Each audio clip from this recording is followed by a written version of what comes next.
Hola, buenas tardes, buenos días, no sé en qué momento del día andan.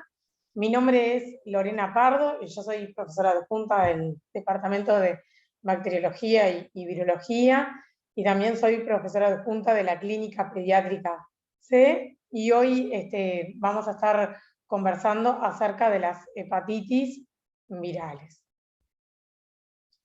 Ustedes saben que la hepatitis se define como la inflamación generalizada del hígado, en la cual ocurre una importante necrosis y es causada por múltiples etiologías, ¿no? O sea, hay en esta clase, ustedes, como están formando parte del curso de bacteriología y virología, nos vamos a centrar en las causas virales, ¿no? En las causas infecciosas de la hepatitis. Pero ustedes tienen que saber que la afectación del hígado no es únicamente debida a infecciones, sino que hay de causa, por ejemplo, tóxica, causa, ¿no?, medicamentosa. Por ejemplo, el paracetamol es un importante fármaco hepatotóxico. Hay causas también, otras causas tóxicas como el alcohol, hay causas también parasitarias, etcétera, autoinmunes, metabólicas, etcétera. En este encuentro vamos a hablar de las causas infecciosas y dentro de ellas nos vamos a referir sobre todo a los virus hepatotropos. Como ustedes tienen acá en la diapositiva, nosotros hablamos de hepatotropos primarios cuando el virus, durante la infección que hace al organismo, ¿no?, al hospedero, al hombre, a la mujer, no al hombre, digo en general, afecta el hígado de forma predominante, ¿no? Y en ese sentido está el virus de la hepatitis A, el virus de la hepatitis B, el virus de la hepatitis C, D y E. Y existen los virus hepatotropos secundarios. Son aquellos virus donde en el transcurso de su infección con manifestaciones en otros órganos y tejidos, cursan con afectación del hígado, en la cual en general, digo porque a veces es muy florida, pero en general es una afectación leve y secundaria. Por ejemplo, en la mononucleosis infecciosa por el virus de Epstein-Barr o el virus citomegalo, ¿no?, estos de la familia de herpes, uno puede ver como síndrome poliadenomegálico, que son los ganglios inflamados en el paciente, fiebre, ¿no?, dolor de garganta, otra afectación, y afectación del hígado de forma secundaria y en general es leve. Entonces, nos vamos a centrar en los virus, en los hepatotropos primarios. Y en ese sentido vamos a empezar dentro de los virus, por su importancia en el embarazo, vamos a hablar primeramente del virus de la hepatitis B. Es un virus de la familia Hepatnaviridae, que es un virus que tiene un genoma tipo ADN, que es de doble cadena, que una es completa y la otra es parcial, y que tiene una cápside, o sea, a pesar de que es un virus envuelto, como bien lo dice la diapositiva, tiene, ustedes saben que los virus, la mínima morfología es el genoma viral rodeado de una cápside proteica. Esta tiene una conformación icosaédrica y por fuera está la envoltura viral que la adquieren de la célula a la cual infectan, la célula hospedera, y en esa envoltura se insertan proteínas o glicoproteínas que están codificadas por el genoma del virus. Este virus tiene la capacidad de generar infección aguda, pero también de generar infección crónica, y esto van a ver que es muy importante. Vamos a hablar como más de ello. Es un virus que afecta al 3,5% de la población mundial. Entonces, la OMS define estos lugares, ¿no?, el Pacífico Occidental, América del Norte y América o sea, el Pacífico Occidental como de máxima prevalencia, pero América del Norte y en América del Sur con una prevalencia más baja. La vacunación contra el virus de la hepatitis B ha reducido las infecciones en la población en general, pero sobre todo en niños, ¿no? Entonces, pero en algunas regiones igual la prevalencia sigue siendo como muy elevada. Por suerte, en nuestro país este no es el caso y vemos, gracias a la vacunación y a las medidas, ¿no? de pesquisa de la infección por este virus en el embarazo, es que vemos una prevalencia muy baja en los niños. Entonces, como hablábamos, hay 296 millones de personas en el mundo que viven con este virus y 820 billones miles que, estoy mal para el inglés como verán, miles que mueren en el mundo por este virus. Y desde ya vamos a ir viendo que este virus genera, en esa capacidad que tiene de generar infecciones crónicas, puede generar cáncer en hepático. Y eso es como bien importante, ¿no? Y el virus de la hepatitis B puede ser transmitido de la madre al niño, ¿no? Durante el nacimiento. Entonces, este es un esquema de cómo es la estructura del virus de la hepatitis B. Como ustedes pueden ver, hoy les mencionaba, no sé si pueden ver mi cursor, pero ven la cápside proteica que rodea al genoma del virus, que tiene, que viene con algunas enzimas que son bien importantes para la transcripción viral, como una ADN polimerasa. Es un virus que acuérdense que es virus ADN. Recuerden que los virus tienen un solo tipo de ácidos nucleicos en su estructura, que no es como las células eucariotas que tienen ADN y ARN.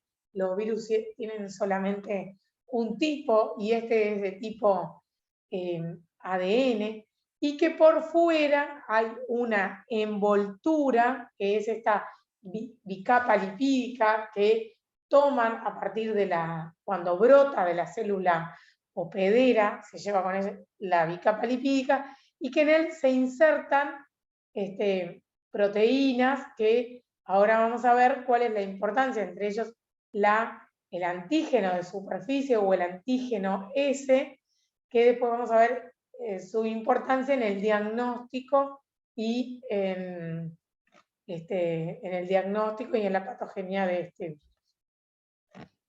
Durante este virus puede causar una infección aguda, ahora vamos a ver cómo es que se transmite, ¿no? En donde nosotros vemos que hay un aumento de los antígenos, ¿se acuerdan? Los antígenos, los antígenos de superficie, hay un aumento, conjuntamente cuando hay un aumento de la replicación viral, y si la infección es aguda, o sea, es autolimitada, y el paciente se cura, que es como ocurre la mayoría de las veces, el antígeno de superficie disminuye y aumentan anticuerpos, anticuerpos contra la nucleocápside. ¿Se acuerdan la estructura esta, ¿no? Proteica, que dijimos que tenía simetría icosaédrica? Aumentan los anticuerpos contra la nucleocápside, o anticuerpos contra el core, se les llaman también, y cuando el paciente se cura, que es cuando disminuyen los antígenos de superficie, aumentan los anticuerpos. Yo no sé si ustedes están viendo mi cursor, capaz que...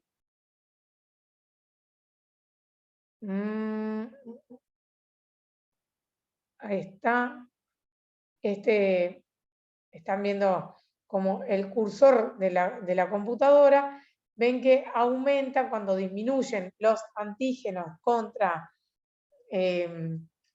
los antígenos de superficie, aumentan los anticuerpos contra el antígeno de superficie, y la aparición de estos anticuerpos contra el antígeno de superficie indican que esa persona está curada. Existe un momento cuando la persona está cursando una infección aguda en la cual disminuyen, como ven en el medio de la gráfica, ven que disminuyeron los antígenos de superficie y que demoran en aparecer los anticuerpos de superficie, seguramente porque estén formando inmunocomplejos, que acá no se detectan en sangre ni antígenos de superficie ni anticuerpos, y que es como un periodo ventana y en realidad la persona está infectada.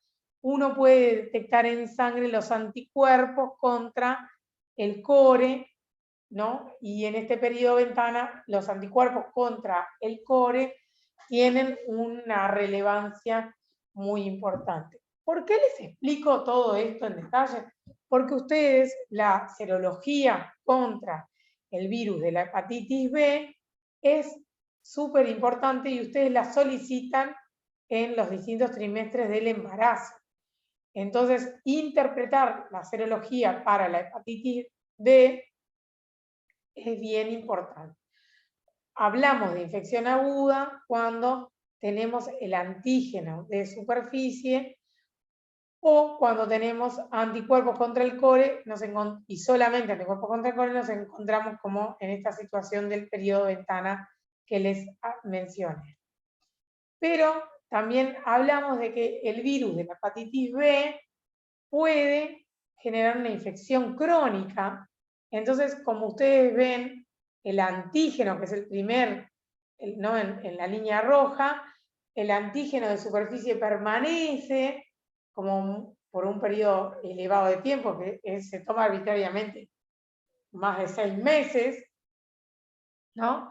Entonces, se mantiene como un periodo elevado en el tiempo aumentado, nunca llegan a aparecer los anticuerpos contra el antígeno S, y aparecen anticuerpos contra el core, porque eso me está hablando de que está infectado ese paciente. Al inicio hay un aumento de los anticuerpos de tipo IgM de la embarazada, pero después, cuando ya pasaron muchos meses, y quizás lleva un año de infección crónica o más, los IgM desaparecen, porque acuérdense que los anticuerpos de tipo IgM siempre me indican infección aguda o reciente, y quedan en sangre los anticuerpos anticore total. Pero esa persona no está curada, sino que tiene la hepatitis de forma crónica.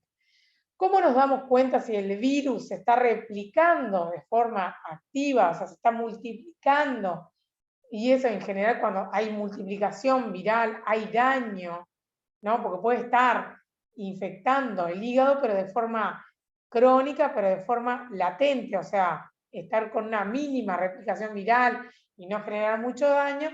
Bueno, el antígeno E, que es otro que nos sirve, eso nos habla de replicación viral, o también puede ser la cantidad de ADN, la carga viral que tenga ese paciente. También hoy en día con métodos de biología molecular uno puede amplificar y puede saber hacer una PCR cuantitativa y saber la cantidad de viriones que tiene esa mamá, esa embarazada, circulando, para ver si está infectada de forma crónica, pero quizás sin daño hepático y con una carga viral que puede ser indetectable o mínima, o puede tener una carga viral muy elevada.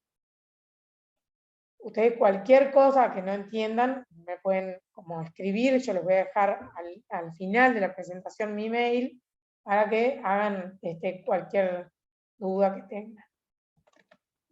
¿Cuáles son los síntomas de la hepatitis B? Bueno, estos son variados. El más clásico y el que está acá arriba del todo es la ictericia, o sea que es la coloración amarillenta de la piel, pero se evidencia la mucosa conjuntival, por eso está el dibujito del ojo. también da decaimiento, pérdida del apetito, puede dar una febrícula, puede dar esa ictericia, ¿no?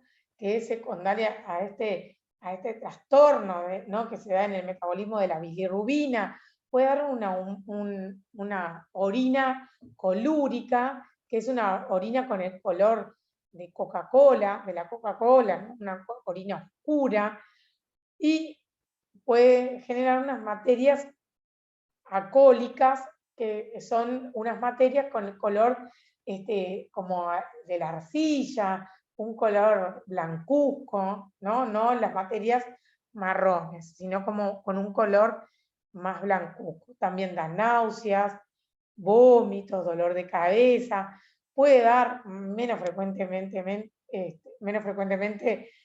fenómenos como un rash, ¿no? Una urticaria, o dolores como articulares.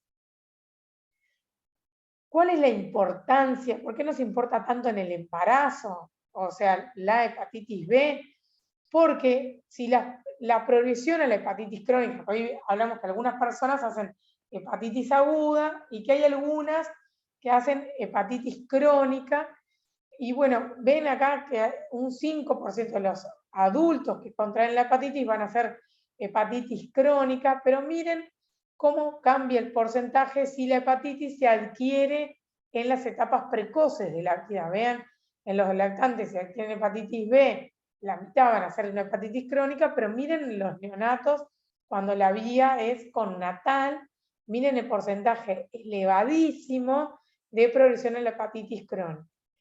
Y la hepatitis, cuando es crónica, esa inflamación persistente en el hígado genera, o puede generar, que haya procesos inflamatorios en el hígado de forma persistente, y esto genera cicatrización hepática, lo que hace que se pierda hepatocitos funcionantes, y este aumento de la cicatrización puede llevar, lo que lleva a la cirrosis, y la cirrosis genera una insuficiencia hepática por justamente pérdida de los hepatocitos funcionales.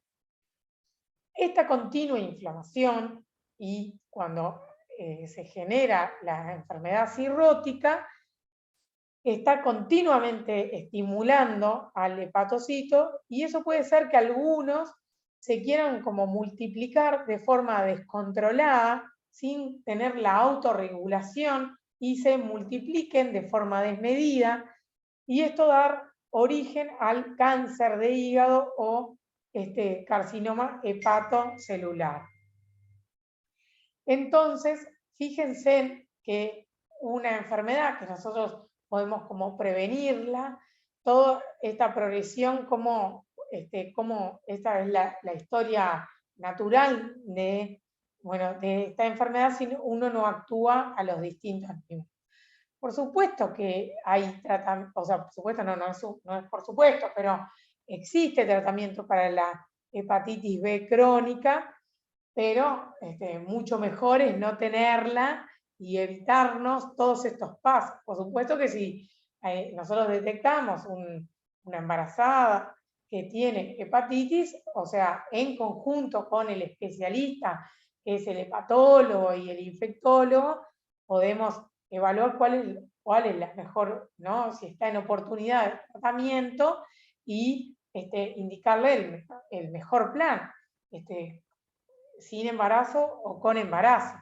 Esto ni que hablar que lo hacemos. Pero también es muy importante, o sea, es importante el diagnóstico en la embarazada por esto, para modificarle esta evolución natural de la enfermedad a la embarazada, eso por un lado, pero por otro lado también es importante para prevenir que el bebé que se está gestando en esa embarazada adquiera la infección, y vamos a ver ahora más adelante que hay maneras de prevenir.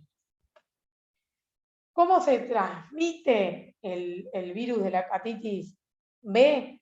por la sangre, una de las formas de transmisión es por la sangre, a través de, ¿no? Estos dibujitos me gustó, este esquemita que es de un libro francés, francés no, perdón, es canadiense, pero están en francés, como ustedes ven, a través de la placenta, de forma transplacentaria, también ahora vamos a ver de forma vertical como más, a través de los tatuajes, ¿no? Compartiendo como jeringas, y en eso se comparten los tatuajes o la adicción a drogas intravenosas, también otras vías, otras adicciones a drogas también pueden generar transmisión de la hepatitis B, o a través de el contacto de, por ejemplo, de la mucosa con algunas heridas en las manos o de mucosa a mucosa.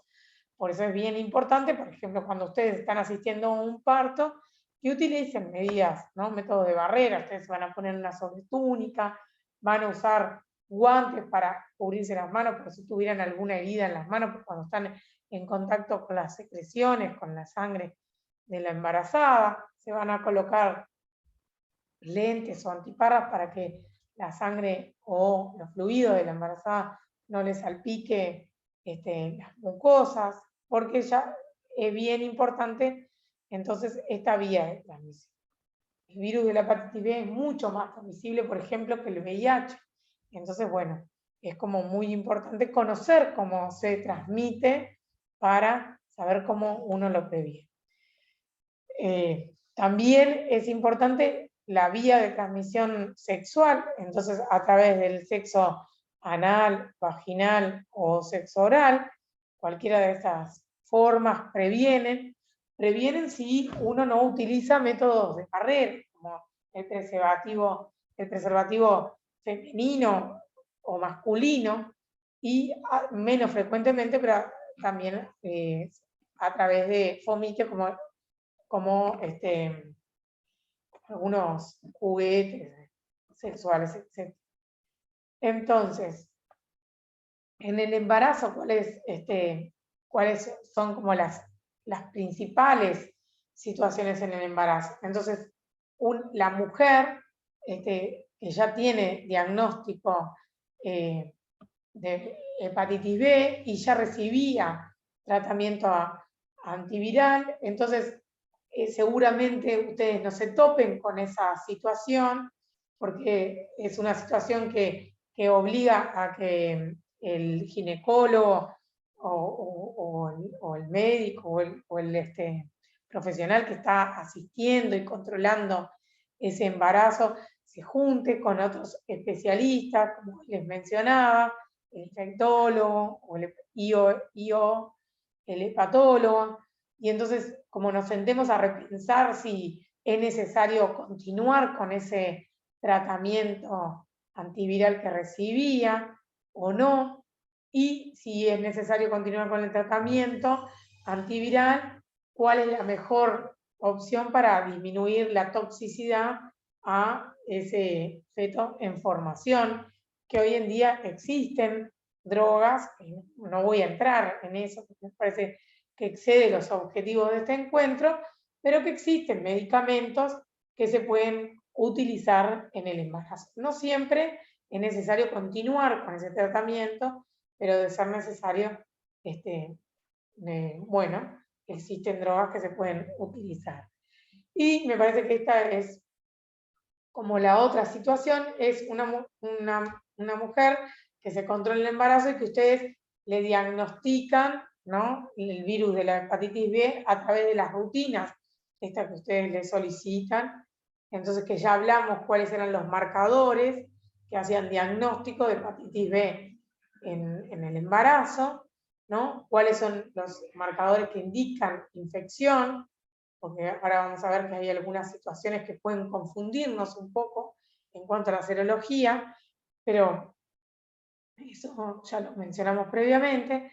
Entonces, y bueno, y ahí nos encontramos de nuevo con esta pregunta, si a esta mamá que le hacemos diagnóstico de hepatitis B en el embarazo, si tratarla o no tratarla va a depender como de múltiples factores, entre ellos si tiene un hígado que ya tiene cirrosis, ¿se acuerdan esta cicatrización que hablábamos o no? Si tiene el antígeno E, que se acuerdan que el antígeno E hablaba de viriones circulantes, de mucha multiplicación viral, si la carga viral que tiene es elevada o no, o si de lo contrario tiene anticuerpos contra el antígeno E y no tiene antígeno E circulante. Y el nivel de las enzimas hepáticas que nos hablan de la destrucción de los hepatocitos también. Entonces, la transmisión, eso en cuanto a la mamá, que también nos importa, pero también nos importa, dijimos, yo soy pediatra, imagínense, esto según, ¿no? En el binomio ese, el segundo juego. Ocurre entonces la transmisión perinatal, hoy hablábamos que era muy importante en el periodo, ¿no? O sea, es muy importante en las mamás que tienen antígeno S para el virus de la hepatitis B. Antes era del 90%, pero ahora con las medidas que ahora vamos a ver, o sea, sin medidas es como casi 100%, se transmite de la mamá al bebé, pero haciendo un pesquisaje de cuál es la mamá que tiene y tomando estas medidas que ahora vamos a hablar, la transmisión es inferior al 2%, o sea, del 1,1%. O sea que vieron que es bien importante nuestro, ¿no? Este rol que tenemos en el control del embarazo. Entonces, ¿qué hacemos con esos recién nacidos para que no se infecten? Primero es diagnosticar a la madre, y ahí vamos a evaluar si tratarla o no tratarla. Y lo segundo que vamos a hacer es a ese bebé que tenemos como bien identificado cuando nace, es aplicarle inmunoglobulina, que son anticuerpos, ¿no? Específicos contra el virus de la hepatitis B, bien cerca al periodo en cuanto nace, o sea, las primeras 12 horas, y concomitantemente con los anticuerpos contra el virus de la hepatitis B, le vamos a aplicar una dosis, la primera dosis del virus de la hepatitis B. Que ustedes van a ver que en otros niños se recibe como más adelante, a los 2 meses. En estos nenes vamos a usar un esquema un poco distinto y le vamos a aplicar ahora, enseguida del nacimiento. La transmisión es mayor, por supuesto, si tiene replicación viral, o sea, si la carga viral es elevada, o sea, es mayor de 2.000 unidades internacionales por mililitros, o si tuviera un antígeno E positivo. En jóvenes también es elevado, en menores de 25 años, esto seguramente porque hace menos tiempo que tiene la infección crónica y seguramente esté en ese periodo como replicativo, o si la mamá no está correctamente inmunizada contra el hepatitis B, porque la vacuna contra el virus de la hepatitis B es muy eficaz en prevenir la hepatitis, pero 3 dosis. O sea que en los distintos estudios, tener menos de 3 dosis también era un factor que aumentaba la transmisión. Este es también el esquema, les estoy mostrando el esquema de vacunación en cualquier niño. Si uno va y mira la hepatitis B, que está en la pentavalente, ¿no? La pentavalente está formada por la triple bacteriana, la difteria, pertussis y tétanos, junto con, forma parte la vacuna contra Haemophilus influenza de tipo B y también la vacuna contra el virus de la hepatitis B. Y ustedes, como verán, en un esquema de un niño que no tiene una mamá con virus de la hepatitis B, el esquema se va a los 2, 4 y 6 meses y después un refuerzo a los 15 meses. El niño que nace de una mamá que tiene hepatitis B se le da una dosis 0, le llamamos nosotros, al nacimiento y después siguen con el esquema, además de las inmunoglobulinas que hablamos, se le da una dosis 0 al nacimiento y después siguen con el esquema como cualquier otro niño. ¿Sí? ¿Quiénes más se tienen que vacunar?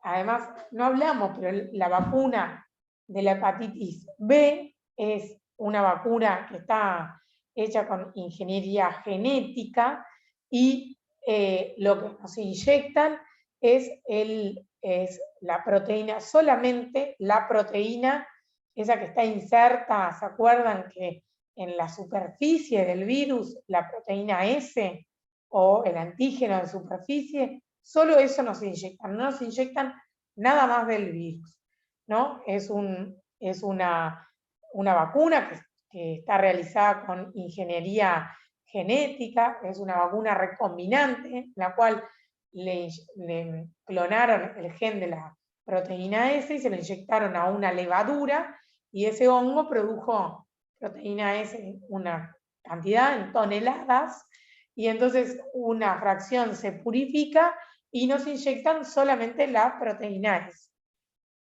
Entonces, ¿quiénes además de los niños que tienen indicación de esta vacuna? Bueno, por ejemplo, ustedes capaz que son muy jóvenes y todos la recibieron de niños, pero los que no las han recibido de niños, en mi caso, que yo soy más veterana y no la recibí de niño, entro dentro, hepatitis B, acá ven, entro dentro del personal de salud que debo recibir la vacuna. ¿Quiénes más? Bueno, inmunodeprimidos, que no tengan VIH, aquellos que tienen VIH también, los que tienen enfermedad renal crónica, los que tienen diabetes mellitus, ¿no? Los que tienen enfermedad hepática crónica, otra enfermedad hepática crónica también. Está bueno que tengan la vacuna de la hepatitis B y que no tengan esto sobre añadir. Entonces, creo que ahora... Bueno, se ve que me equivoqué y dejé doble el esquema de vacunación de la hepatitis B.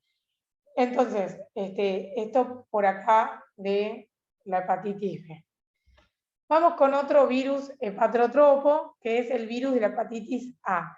Este es un virus que es desnudo, y eso es muy importante porque vieron que la transmisión en el virus de la hepatitis B queda un virus envuelto, la transmisión tendría que ser vía sexual, vía sanguínea o vía vertical, pero siempre es de forma bien estrecha.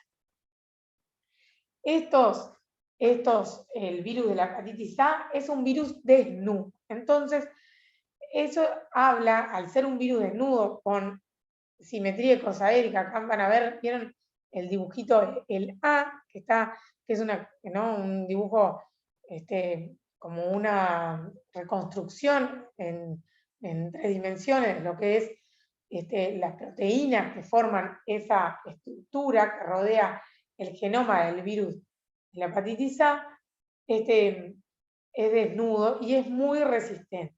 Es un virus que tiene ARN en su genoma de polaridad positiva y es un virus bien minúsculo, por lo cual forma parte de la familia por todas estas características forma parte de la familia picornavirus, picornavirida, pico viene de chico, virida de virus. ¿Está? ¿Cómo es la transmisión? Entonces, esta se transmite, dada su gran resistencia a las condiciones adversas, esta se transmite por vía fecal oral, a través de alimentos o a través del agua contaminada. También se puede transmitir a través de vía sexual, pero es como por contacto directo, ¿entienden? O sea, por transmisión oral anal o por contacto a través de secreciones, etcétera, pero a través de la boca, ¿no? El virus resiste el pH ácido gástrico y se excreta por vía digestiva. La mayoría de las infecciones son asintomáticas, sobre todo de niños, de los adultos, es más el porcentaje que tienen de infección sintomática, y en un bajísimo porcentaje, pero bueno, no es como despreciable para aquellos que lo tienen, produce hepatitis fulminante, con falla hepática, donde únicamente el paciente a veces en las fallas fulminantes una proporción retrocede, pero otra proporción no retrocede, y esos pacientes tienen una mortalidad altísima si no se trasplantan. Y aún así trasplantando tiene todo el riesgo de un trasplante hepático, ¿no? O sea, puede fallecer durante el procedimiento y luego del trasplante, si bien sobrevive, queda con una enfermedad crónica que es, bueno, estar inmunodeprimido para que no rechace, por ejemplo, ese trasplante de hígado. O sea que, si bien todas estas complicaciones ocurren en un porcentaje muy bajo, muy bajo, como ustedes lo ven ahí, las consecuencias que tienen en la salud de las personas es como muy importante. Entonces, la enfermedad aguda que les hablaba, que es lo más frecuente, en general es autolimitada. Y esta hepatitis no evoluciona a la cronicidad. El embarazo no se aumenta con incremento en la gravedad ni aumento de las pérdidas, o sea, está bien como establecida que en general no tiene alteraciones ni para la mamá ni para el feto. Entonces vemos que la viremia, ¿no?, es como elevada, está graficada como a la izquierda en rojo, el aumento de las enzimas hepáticas cuando ocurre viremia y cuando ocurren los síntomas, y después se ve la aparición de anticuerpos al inicio de tipo IgM, y luego, pasado unas semanas, aparecen los anticuerpos de tipo IgG, y esos quedan después en las personas. Entonces, a la embarazada, ¿qué es lo que le vamos a aconsejar? Bueno, sobre todo la manipulación de los alimentos, porque dijimos que esta es la principal vía de adquisición de esta enfermedad. Entonces, no beber ¿no?, como alimentos crudos, sin pasteurizar, o si son crudos, tienen que ser, bien lavados antes de comer la verdura y la fruta, el lavado de manos. Los alimentos bien cocidos incluye como el huevo. Esto es bien como un ejemplo bien clásico, ¿no?, de que esté la yema bien dura, o sea, esa es la manera de cerciorarnos que estén bien cocidos. Y si hay alguna embarazada o alguien, ¿no?, que tenga exposición al virus de la hepatitis A, ¿no?, algún caso conocido, hay también como formas de prevenirlo. Esto ustedes no lo van a hacer solos, pero ustedes tienen que saber que se puede utilizar anticuerpos que están acá ejemplificados con el HNIG. Este es un algoritmo inglés de manejo de la persona que está expuesta a otra persona con el virus de la hepatitis A. Entonces vamos a ver, depende de la edad del paciente, de si es inmunodeprimido o no, de si tiene o no otro virus, otra enfermedad hepática crónica o no, qué es lo que uno va a utilizar para prevenir cuando tiene la exposición, que vamos a utilizar para prevenir la infección, que puede ser desde la vacuna hasta la inmunoglobulina, ¿está? Y como ven acá, también en la casilla 2, 4, 6, en la séptima, van a ver que hay vacunación contra el virus de la hepatitis A. La vacuna es un virus inactivado. ¿Qué quiere decir que el virus es inactivado? Que puede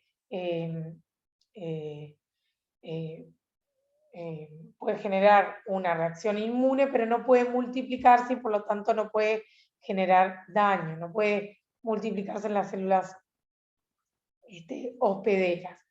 Entonces, ese se da. Los virus, acuérdense que no son ni virus ni vivos ni muertos, por eso no hablo de virus vivo o muerto. Por eso se habla de activado o inactivado. Se da a los 15 meses y a los 21 meses. Y en el personal de salud también es recomendado de administrarse la vacuna para la hepatitis A, si no la tienen, y en enfermedad crónica. ¿Ah? Muy bien. El otro virus hepatrotropo, que es bien importante, es el virus de la hepatitis C. Este es un virus que pertenece a la familia Flavivirida, es un virus ARN de polaridad positiva, tiene una cápside icosaédrica y es envuelto. Como ustedes van a ver, ahora el que sea envuelto, eso le va a traer como algunas implicancias en cuanto a la transmisión. Si se transmite este virus, va a ser por métodos estrechos, algo parecidos, van a ver ahora las diferencias, pero algo parecidos a los de la hepatitis B. Tiene la particularidad de que tiene sectores del genoma, este virus, que son muy conservados, o sea, que son conservados, y otros sectores del genoma que son muy cambiantes. Van a ver que los virus ARN en general tienen sectores como cambiantes. ¿Vieron el virus, el coronavirus, que ustedes lo conocen muy bien, ¿no? Por hechos de público conocimiento, van a ver que es un virus que tiene como variantes, la variante de acá, la variante de allá. Bueno, este virus, que también es ARN, también tiene variantes. Entonces, hay distintos genotipos, y eso a nosotros los médicos nos importa montones, porque hay genotipos que ya de pique son resistentes a determinadas drogas antivirales. Entonces, para nosotros no es menor. O sea, van a ver que hablamos de virus de la hepatitis C y hablamos enseguida de a qué genotipo pertenece. Y además, esta variabilidad nos lleva a que dentro de un mismo individuo, de una persona infectada, dentro de un genotipo, pueda haber cuasi especies, o sea, variantes dentro del genotipo, por justamente esta enorme variabilidad que tiene este virus.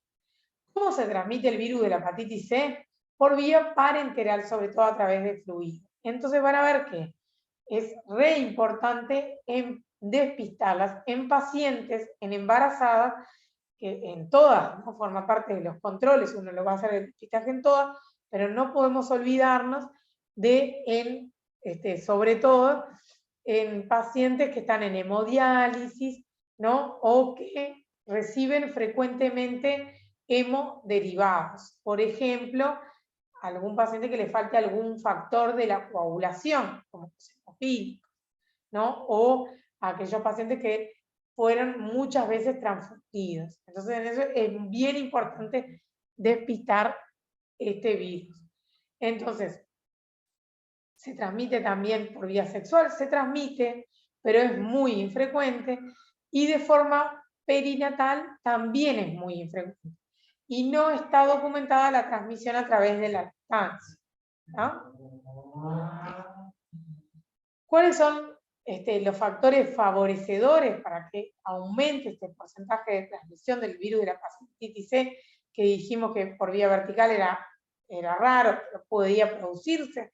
Uno es, bueno, todo lo que lo exponga al feto, después de recién nacido, con los fluidos, con la sangre de la embarazada. Entonces, monitorizar de forma invasivamente a este feto u otros procedimientos, como punciones, ¿no?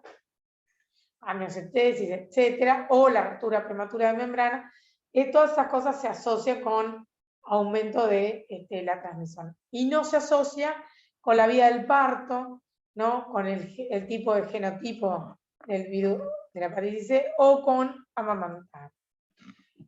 ¿Cuál es la importancia del virus de la hepatitis C? Es que puede sí generar infección aguda, pero tiene un enorme porcentaje de que evolucionan a formas crónicas.